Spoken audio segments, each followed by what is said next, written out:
प्रलय दरवाजे पर दस्तक नहीं दे रही, दरो दीवार को दरका रही है। सब कुछ हिल गया है, जैसे सपने, घोंसले, आशियाने, उम्मीद और आसरों से दरारें झाँक रही हैं और रिश्ता जा रहा है अस्तित्व जोशी मठ का और उसके लोगों का। ज्योतिर्मठ की ज्योति बुझती सी दिख रही है। क्या यह जमीन खिसकेगी? क्या पहाड़ इंसानों से बदला लेगा? अब जोशी मठ का क्या होगा? जोशी मठ प्रलय के मुहाने पर खड़ा है। दरारें डरा रही हैं, घर टूट रहे हैं। लोग अपने पुश्तैनी छतों को छोड़कर अस्थायी कमरों में रह रहे हैं। 900 से 1300 साल पहले बसा यह शहर कत्यूरी राजाओं के शासन में राजधानी था। प्राचीन ग्लेशियर के टूटने से आए मलबे पर बसा शहर अब छलनी छलनी हो गया है। अंदर से स्पॉन्ज की तरह छेददार, कमजोर और नाजुक। बेहिसाब शहरीकरण, अवैज्ञानिक निर्माण, प्राकृतिक आपदाओं ने जोशी मठ को हमेशा जख्मी किया है। लोग हिम्मती थे जो कई मुसीबतों से जूझते हुए पीढ़ियों से रह रहे हैं। रह तो रहे थे अपने घरों में, पर अब उनके घरों की नींव हिल चुकी है। 750 से ज्यादा घरों में ऐसी दरारें पड़ी हैं जिन्हें देखकर लगता है कि अभी जोशी मठ का पहाड़ अपना सीना चीर देगा। दरारों की गहराई भी खौफनाक है, चौड़ाई डराती है, ये कम भी नहीं हो रही है। लगातार ये दरारें किसी राक्षस की तरह नए इलाकों को अपनी चपेट में ले रही है।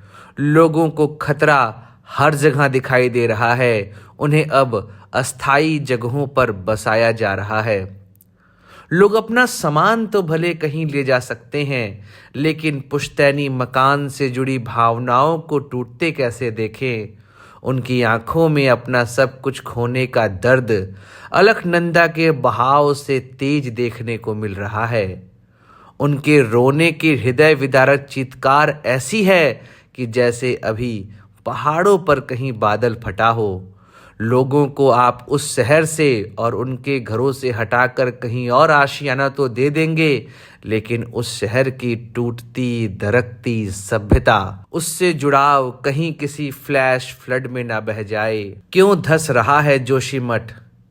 एक प्राचीन भूस्खलन पर बसा यह शहर ज्यादातर हिस्सा ढलानों पर है।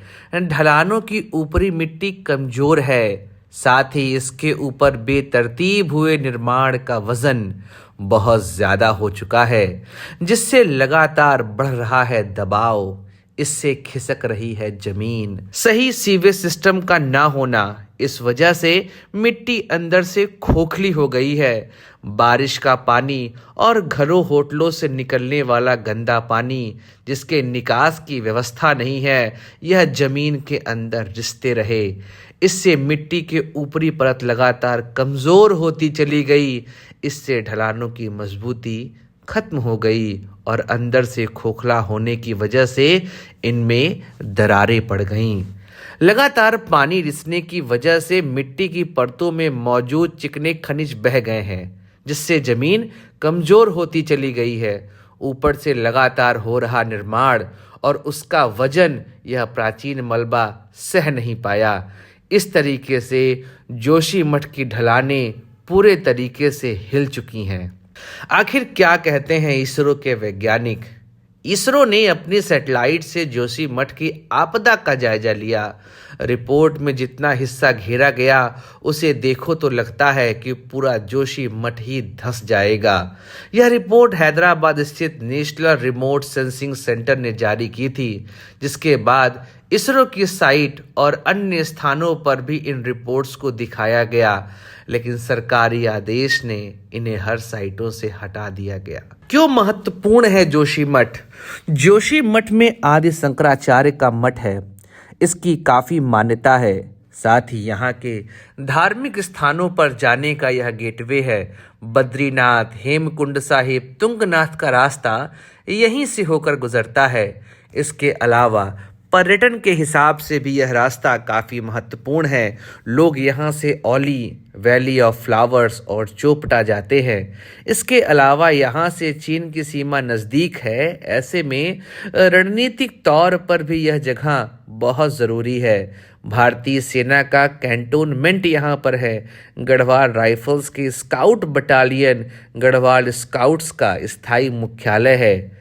भारतीय तिब्बत सीमा के सबसे नज़दीक मौजूद सेना का यह स्टेशन है। और जब 2013 में केदारनाथ में आपदा आई थी तो इसे ही बेस कैंप बनाया गया था। तो अब कैसे बचेंगे लोग? ढलान की मजबूती को बनाए रखने के लिए प्रेशर को कम करना था, यानी पानी का रिसना कम करना चाहिए था, लेकिन ऐसा हो न सका और इस तरीके से जोशीमठ लगातार धंसता चला जा रहा है। आने वाले समय में अगर सरकार चेती नहीं, अपने प्रोजेक्ट कार्यों को उन्होंने बंद नहीं किया या उसे नियंत्रित नहीं किया, तो आने वाले समय में कई और जगह ऐसी आहटें हमें दिखाई देने लगेंगी। नैनीताल, चंपावत, टिहरी और उत्तरकाशी भी ऐसे ही खतरे का सामना कर रहे हैं और वहाँ भी ऐसी ही दरारें हैं, भूस्खलन है और धसाव हो रहा है। मैं हूँ सुधांशु और आप देख रहे थे द स्वदेश।